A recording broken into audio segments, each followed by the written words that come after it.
बिस्मिल्लाहिर्रहमानिर्रहीम। अस्सलाम वालेकुम। कैसे हैं? आज मुझे एक वीडियो वसूल हुई व्हाट्सएप के ज़रिए। मेरी कज़न है मिसेज़ कोकब तफ़ीक, तो उन्होंने बड़ी प्यारी वीडियो भेजी। 4 मिनट की वीडियो थी, तो जिसमें एक पुराना पस मंज़र जो है ना वो पेश किया गया था।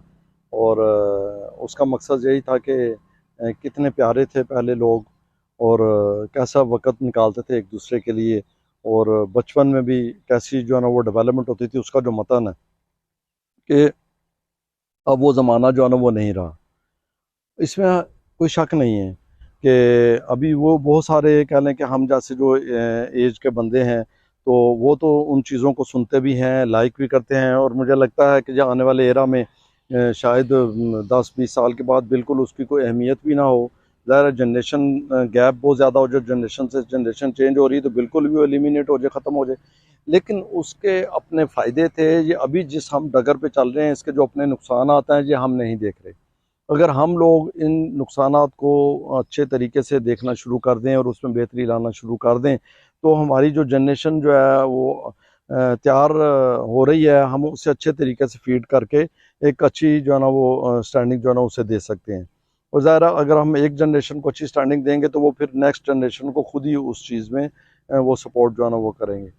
वो ये था कि अब जब बच्चा पैदा होता है, अब भी बच्चा पैदा होता है, उस वक्त भी बच्चे पैदा होते थे। ठीक है जी, ज़ाहिर है हम पैदा हुए हैं तो अब जहाँ पे जवान हुए हैं, अब जो लोग बच्चे पैदा होंगे तो नेक्स्ट वो जवान होंगे। अब होता क्या था?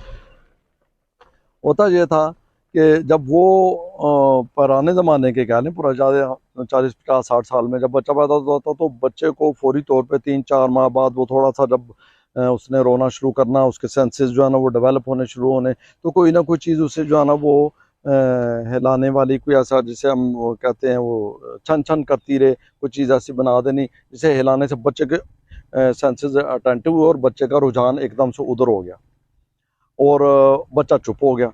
और ये मामला जो है ना ये मामला चलते रहते थे। अब इसी तरीके से क्या होता है कि अब इस वक्त के हम जनरेशन की बात करें, तो इस जनरेशन में कि बच्चे को कैसे चुप कराया जाता है कि वो 4 माह का बच्चा है, 5 माह का, जैसे ही उसने रोना शुरू किया, हमने फौरी तौर पे अपनी तरफ से सारी जिम्मेदारी दूर करने के लिए उस बच्चे को मोबाइल दे दिया। जो कि हमें 60 साल की 60 साल के बाद कह लेंगे, 50 साल 60 साल के बाद हमें ये टेक्नोलॉजी मिली है। हम बच्चे को 4-5 माह के बाद दे रहे हैं कि जो भी है उसमें देखे शो। अब वो क्या, उसके लिए एक नई चीज़, थोड़ी सी आवाज़ आई, वो अटेंटिव हो गया। आवाज़ वहाँ भी आती है, आवाज़ यहाँ भी आती है, दोनों के जो सॉफ्टवेयर है इनिशियल ग्राउंड क्लियर है, इस बच्चे की भी जो अभी है, पुराने बच्चे की भी।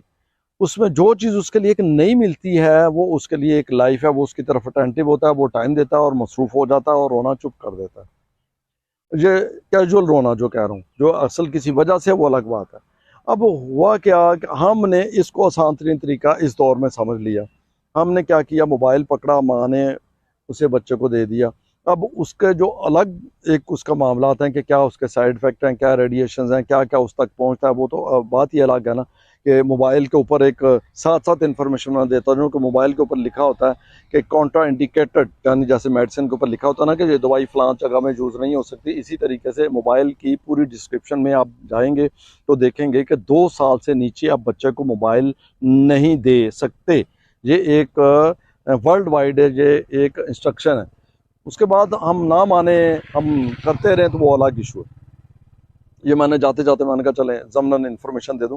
अब क्या होता है कि बच्चा उसके ऊपर जो है ना वो उसकी डेवलपमेंट हो रही है, 3 साल का हो गया, 4 साल का हो गया, स्कूल गोइंग अप हो गया। कुछ वालदेन 2.5-3 साल में प्री स्कूलिंग भेज देते हैं, कुछ 4 साल के बाद भेजते हैं। मकसद यह स्कूल जाना शुरू हो गया, अब उसका दिमाग मोबाइल की तरफ ही है। और चलें इसे अगर हम पॉजिटिव ले लें कि जी ये भी एक मोटिवेशन का बायस है कि बच्चा वहाँ शौक से पढ़ रहा है, उसे पता है कि मैंने जब घर आना तो मैंने मोबाइल लेना। ये मान ली बात, तस्लीम कर ली।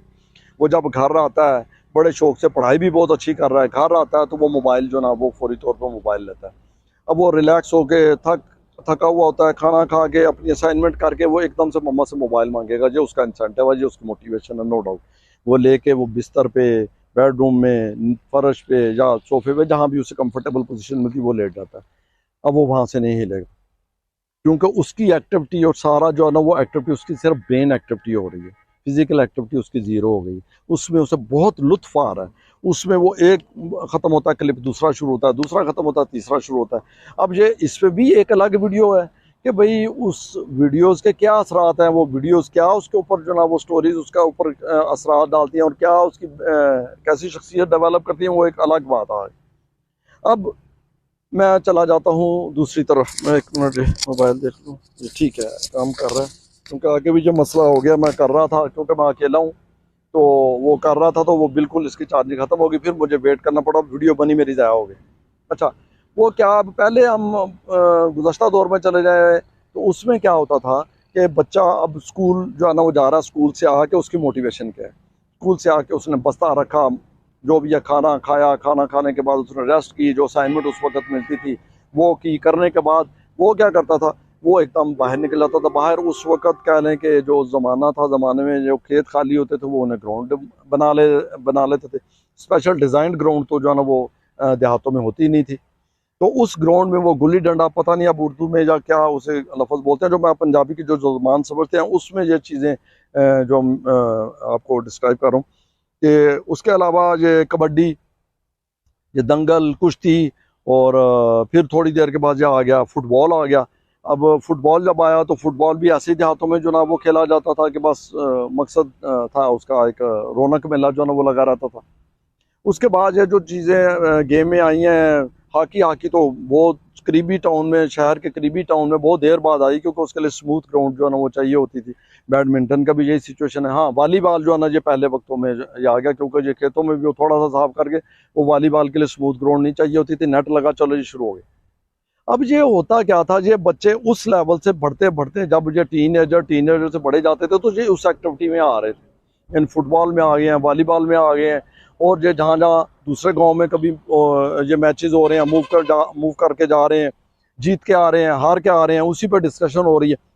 और ये मामला इतने ज़बरदस्त थे कि इनकी फ़िज़िकल एक्टिविटी जो है ना वो स्ट्रांग थी, और उसी फिज़िकल एक्टिविटी ने इनकी जो मेंटल एक्टिविटी है उसको बहुत स्ट्रांग किया हुआ था, क्योंकि इसमें ज़ाहिर है हार्मोनिक जो है ना वो चेंजेस जब आती हैं काफ़ी सपोर्टिव होती हैं, और इंटेलिजेंस जो है वो बंदे की वो बहुत हाई लेवल पे जो है ना वो चली जाती है। अब अगर फ़र्ज़ करें इंटेलिजेंस जो वो हाई लेवल पे हो, इंटेलिजेंस ब्रेन, दिमाग हुक्म दे रहा जिस्म को ये करो, तो दिमाग तो हुक्म दे रहा, जिस्म ही इतने जोगा नहीं है, जिस्म ही कुछ नहीं कर पा रहा। क्यों, जिस्म तो तब करेगा जब वो फिजिकली भी एक्टिव होगा। तो वहाँ क्या होता था, जब दिमाग एक्टिव होता था, दिमाग हुक्म देता था, तो जिस्म फौरी तौर पे कर लेता था। और आज भी जो पुराने लोग हैं, कभी आप जाके बैठे किसी में, आप सोच रहे हैं ये काम करना है या ये मसला है, तो आपको वो काम बहुत जल्द हुआ नज़र आ जाएगा। अगर आप किसी देहात में जाते हैं, एज ए गेस्ट जाते हैं या वैसे विजिटर जाते हैं, तो आप देखेंगे बहुत जल्दी ये काम जो ना वो लोग जो ना वो कर देते हैं, वहाँ के लोगों की आदत है। अब जो बच्चे हम तैयार कर रहे हैं उनका चाइल्डहुड क्या है, यानी चाइल्डहुड का डिफरेंस ये आ जाता है कि जब चाइल्डहुड एक स्ट्रांगली डेवलप होता है ना, तो उसके पूरे ज़माने में आगे जनरेशन्स में और ताहयात इसके जनाब वो असरात आते हैं। अब जो चाइल्डहुड हम डेवलप कर रहे हैं, इस चाइल्डहुड में क्या है, इस चाइल्डहुड में हमने बच्चों को मोबाइल पकड़ा दिया। अब जब मोबाइल पकड़ा दिया है तो वो उसी में उसकी ग्रूमिंग हो रही है। वो 3 साल है, वो 4 साल है, वो आगे कह लें कि जब एज उसकी बढ़ती है टीनेज भी आ जाता है, जब टीनेज भी आ जाता है फिर उसकी वो मोबाइल की तरफ ही कंसंट्रेशन है। तो फिर आप समझें कि उसका हमने बचपन जो है ना वो भी बर्बाद कर दिया, हमने खुद बर्बाद किया ना, सिर्फ अपनी आसानी के लिए हमने बचपन बर्बाद कर दिया। अब बचपन बर्बाद करने के बाद हम उसकी जवानी भी बर्बाद कर रहे हैं, और हम समझते हैं कि बच्चा हमारा हायर एजुकेशन की तरफ जाएगा, हायर एजुकेशन से वो ऊपर चला जाएगा, मेंटली तो ना जाने वो कहाँ पे चला जाए, लेकिन फिजिकली उसके इम्प्रूवमेंट के चांसेस वो बहुत कम है, जिस वजह से वो फिर आने वाली जो जनरेशन है वो उससे एक स्टेज और, अगर मैं दूसरे लफ्ज़ों में ये कह दूं कि हार्डर आर्म होगी, तो कोई ये बड़ी बात नहीं है। ये चीज़ें हम नहीं सोचते कि हमें इन चीज़ों के क्या नुकसानात हैं। अगर हम पुराने वक्तों को जो कंपेयर करते हैं तो फिर हमें ये चीज़ें जो है ना वो नज़र आती हैं। अगर हम वो पुराने वक्तों को अपने साथ लेके चलें, उस एक्टिविटी में हम उनकी फ़िज़िकल एक्टिविटी करवाएं। जैसे कि जिम शिम जो सारा फजूल है, जो जिम में जा रहा है फलाना बंदा, कितनी दुनिया जो है वो आप देखें कंसंट्रेशन लोगों की वो जिम में जो जनाब जाते हैं। और जिम में जाते ही उस वक्त हमें जिम की अलग डेफिनेशन है, जब मेरा पेट बढ़ गया होगा, जब हमारा वजन बढ़ गया होगा, खा वो औरत है खा वो मर्द है, फिर वो समझता है जिम। उससे पहले हम जो वो कोई एक्टिविटी नहीं कर रहे, ना हम वाक कर रहे हैं, क्यों, पीछे हमारी एक्टिविटी ऐसी कोई नहीं है, हम तो फिजिकल एक्टिविटी को जीरो समझते हैं। अब जब फिजिकल एक्टिविटी होती थी तो वो अकेले नहीं होती थी, वो हमेशा वो गपशप में होती थी, दोस्तों में होती थी, महफिलों में होती थी। पुराने वक्तों की बात कर रहा हूँ। वो ग्रूमिंग ये थी कि चाइल्डहुड से टीनेजर, टीनेजर से अडल्ट, तो उसमें जब वो लोग उसी माहौल में परवरिश पा के इकट्ठे होते थे तो वहाँ पे जराना बड़ा खालिश होता था। और यह नहीं कि वहाँ पे दुश्मनी नहीं थी उस दौर में। आई डू एग्री कि उस वक्त दुश्मनी भी, सारे मामला या गड़बड़ेशन के सारे मामला पुराने वक्तों से दोनों मामला चल रहे हैं, वो अभी भी हैं। लेकिन हमें पॉजिटिविटी की तरफ जाना आना चाहिए कि उस टाइम जो लोगों ने कह लें कि वो उसमें लर्न किया और अपनी ग्रूमिंग की, वो पॉजिटिविटी में जहाँ आगे निकले, उनको हम कंपेयर कर रहे हैं कि वो चीज़ें अब हम में उनका ग्राफ बहुत तेज़ी से नीचे जा रहा है। तो अभी हम इसको एड्रेस करें तो वो बहुत बेहतर होगा। हम अपने बच्चों का बचपन ना खोने दें, हम अपने बच्चों को उनका बचपन दें, क्योंकि हमने भी लिया है बचपन, हमने इंजॉय किया है, तो हमें उस बचपन को बच्चों में ट्रांसफ़र करना चाहिए ताकि वो बच्चे आगे नेक्स्ट स्ट्रॉन्ग जनरेशन बन सके और आगे जो आनवर्ड जो है वो इस काम को चला सके। अदरवाइज तो ये काम अब तक ख़त्म हो गया, फिर हमेशा के लिए ख़त्म हो गया। तो हमें उनकी बेहतरी के लिए अपने वक़्त को भी कुछ कह लें कि कुर्बान करना है ऐसे कामों पे, क्योंकि अक्सर लोग यही कहते हैं यार, ये जैसा मैंने पहले का मोबाइल दे दिया जान छूट गई। तो ये बहुत आसान है कि मैं अपना मोबाइल लेके बैठ दूँ, बच्चा अपना मोबाइल लेके बैठ जाए, उसको टाइम बिल्कुल नहीं देना। इसलिए फिजिकल एक्टिविटी में बच्चों को ज़रूर डालें, बच्चों का बचपन जो है ना वो ज़रूर दें। तो इजाज़त दीजिएगा, अब तक इतना ही। दुआओं में याद रखिएगा। अल्लाह हाफिज़।